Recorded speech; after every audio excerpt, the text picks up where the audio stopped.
Welcome back અને હવે વાત કરીએ નામની રાજનીતિ પર। સત્તા બદલાય એટલે માર્ગ, મકાન કે કોઈ જાણીતા સ્થળનું નામ બદલાય તે કોઈ નવી વાત નથી, પરંતુ તેમાંય રાજકીય રોટલા શેકાય એ ખોટું।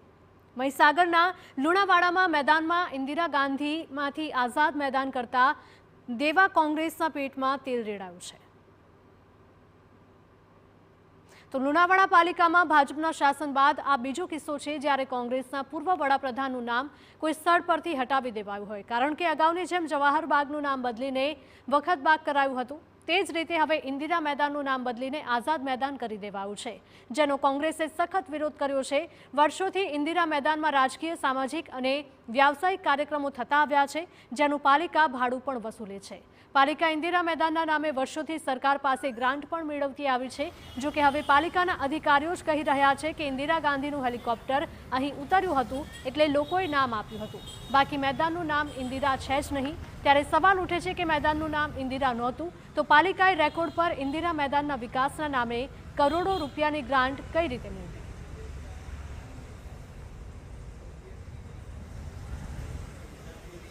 જવાહરનું નામ હતું એ આની જોડે જોડાઈ દીધેલું છે। ઓન રેકોર્ડ પર જે તમે નામ કહો છો ગ્રાન્ટ ફળવાવી, ગ્રાન્ટમાં કેવું હોય છે, કોઈ લોકેશન માટે હોય છે ગ્રાન્ટ, એ બગીચાની પ્રોપર્ટી માટે નથી હોતી। ગ્રાન્ટ ધારો કે તમારા ઘરનો રોડ બનાવવો છે તો આશીષભાઈના ઘરથી આમના ઘર સુધીનો રોડ એ રીતનું એ લોકો માર્કિંગ આપતા હોય છે। બાકી ઓફિશિયલી એની પર વિક્ટોરિયા બાગની જુબિલી, વિક્ટોરિયા ગાર્ડન એવું લખેલું હતું, અને એ જે તે નામ ચેન્જ કર્યું વિક્ટોરિયા ગાર્ડનનું, એ સર્વાનુમતે તમામ સભ્યોની સર્વાનુમતે ઠરાવ કરી અને ચેન્જ કરવામાં આવ્યું છે। તો પાલિકાના અધિકારીઓનું તો આવું વલણ છે, ત્યારે કોંગ્રેસ કોર્પોરેટર ફઝલ રાશિદે આક્ષેપ કરતા કહ્યું હતું કે ગઈ વખતે મારી ગેરહાજરીમાં ખોટી સહી કરીને ઠરાવ પસાર કરાયો અને પૂર્વ વડાપ્રધાન જવાહર બાગનું નામ બદલીને વખત બાગ કરી દેવાયું અને ફરી એક વખત ભારતના પ્રથમ મહિલા વડાપ્રધાન ઇન્દિરા ગાંધીના નામે પડેલા મેદાનનું નામ બદલી દેવાયું છે, જેને લઈને કોંગ્રેસે આંદોલનની ચીમકી આપી છે। આ ઉપરાંત જવાહર બાગની કરોડોની ગ્રાન્ટ મામલે પણ સવાલો ઉઠાવ્યા છે।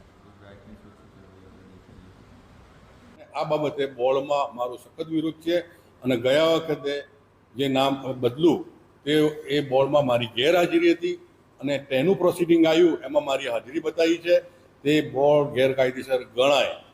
અંદર મારી હાજરી બતાવી છે, એ મારા ચોપડામાં મારી સિગ્નેચર નથી, એટલે બિલકુલ ગેરકાયદેસર પ્રોસિડિંગ લખાઈ રહ્યું છે અને ગેરકાયદેસર બોર્ડ ભરાઈ રહ્યું છે।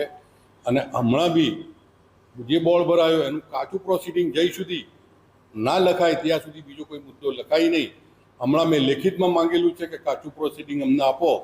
તો આ ઇન્દિરા મેદાન ઇન્દિરાબેન વડાપ્રધાનના નામે વર્ષોથી આ મેદાનનું નામ ચાલતું હતું।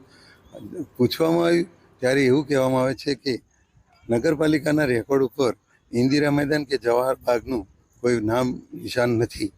વર્ષોથી ગ્રાન્ટો ફાળવવામાં આવે છે, એમાં ઇન્દિરા મેદાનમાં જે કોમ્પ્લેક્સ બનાવવામાં આવ્યું એમાં પણ ઇન્દિરા મેદાનનું નામનું સૂચન છે। આ બાબતે ચીફ ઓફિસરે સ્વીકાર્યું કે પહેલા જવાહર બાગ અને ઇન્દિરા મેદાન નામ જ હતું, પરંતુ ઠરાવ કરીને બહુમતી બાદ નામ બદલાયું।